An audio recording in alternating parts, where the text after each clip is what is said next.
Hi, everyone. Something I've done in the past, I'm going to continue this semester, is summarizing some readings that I'm assigned for my master's in public administration that I'm working on. So I like to do this because it really helps me to talk out what I'm learning. And I am going to make them public because some of my classmates might benefit, or maybe people are interested in these topics or would like to learn more about them. And I've created some short slideshows to summarize these articles that have been assigned to me. So if we can get started with this article that's called Schools Are More Segregated Than 30 Years Ago. This is an article from NBC News, and it's going to focus on kind of two case studies, Minneapolis and Charlotte-Mecklenburg schools. So Minneapolis was the location where George Floyd was killed. And this is kind of a symbol of divide right now for racial integration. It's seen as quite a divisive symbol.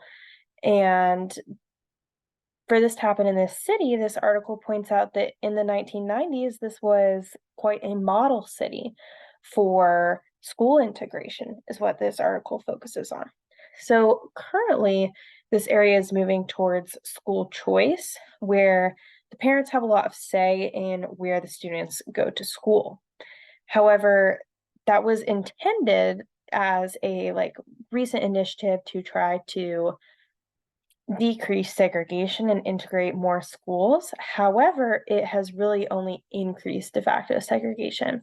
Magnet schools have closed from funding challenges, and bus routes to distant neighborhoods have ended. So it's made it more challenging for schools to have diverse populations. So what we're looking at specifically is that in the 1990s, there was a lot more school integration than there is today. So we have some statistics. In 1993, less than 1% of Minneapolis's Black population of students attended schools where 90% of the students were students of color. Versus today, that same statistic, or rather the statistic is from 2018, that was 25%.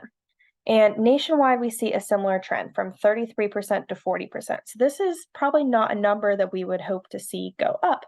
Now, this picture I have over here is the cover of a book by author Johnson. It's called Children of the Dream: Why School Integration Works.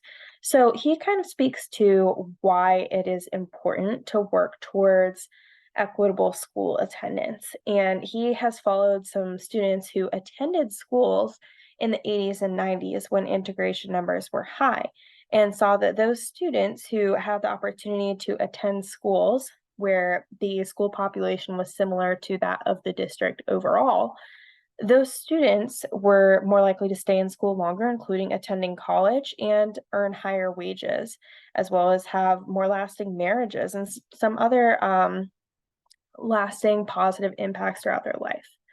So we are going to look a little bit closer at Minneapolis and also at Charlotte, where we see also statistics around this idea that school integration is kind of going backwards. So a little bit more about Johnson's book. He talks about how schools are currently facing de facto segregation, and he theorizes that this leads to more discrimination in that community in housing and employment, as well as just general racial bias happening. So, of course, we know that school segregation was banned in 1954 with the Brown v. Board case. And districts did make some progress. CMS was actually used as a model for this idea of busing. So that was the idea that kind of the root of a school segregation issue was that the neighborhoods themselves were also segregated. So they thought in order to effectively integrate the schools, they would need to use buses to get students from one neighborhood to another in order to have school populations that represented the district overall, rather than those just living right near the school, because sometimes the areas that were living right near the school were segregated themselves. So other districts started to use this model that CMS came up with, and this seemed to work. The number of segregated schools cut in half due to busing during this period. Now, of course, this busing was not a complete solution, Black students were still facing challenges and inequalities, such as limitations in taking advanced classes. And some families opted to send their white students to private schools in attempts to remain in kind of a segregated school. Now, we have some Supreme Court cases on this topic, such as a 1974 case that said suburbs would not need to participate in busing. So this led to more of that concept of white flight to the suburbs that we had in decades earlier.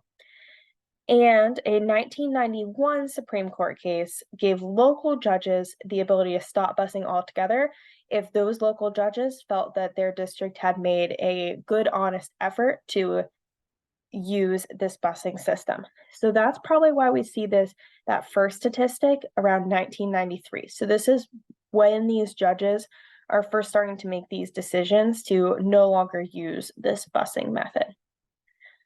Today, CMS has the most segregated schools in North Carolina. And unfortunately, CMS sees significant achievement gaps between Black and white students. While white students are in the majority in CMS schools, Black students are still more likely to attend schools with a majority of other Black students. So using that statistic from one of the first slides where it said with 90% of students of color at a school, that's when they're using this term of like de facto segregated. So of course, it's not legal to segregate schools. De facto segregation kind of means like it's not de jure, it's not by law anymore. De facto is, it's happening anyways, perhaps because the neighborhoods are segregated and they're not using the busing anymore. Neighborhoods are de facto segregated as well. And across the country, Black students are more likely to attend schools with higher teacher turnover, older textbooks, fewer advanced courses, and fewer opportunities like that. So let's take a look back at Minneapolis. This was really the core focus of the article. I chose to pull out this case study of CMS that they were also discussing because of the relevance to my community. But Minneapolis was required to develop affordable housing in the 70s and the 80s. And this prevented segregation in the suburbs or made it much more equitable for different populations to be able to get houses and housing in the suburbs. And this in turn impacted school segregation because where people live and where they attend school are very much related. Minnesota then created a law saying that districts with school populations that are not representative of the district's demographics could lose state education funding. So that's basically saying if your schools are de facto segregated, if you're not making efforts that are actually working to not de facto segregate your schools, you will not have state funding in order to support your schools. They need that state funding to stay open. So they're going to be very motivated to find ways to integrate the schools effectively.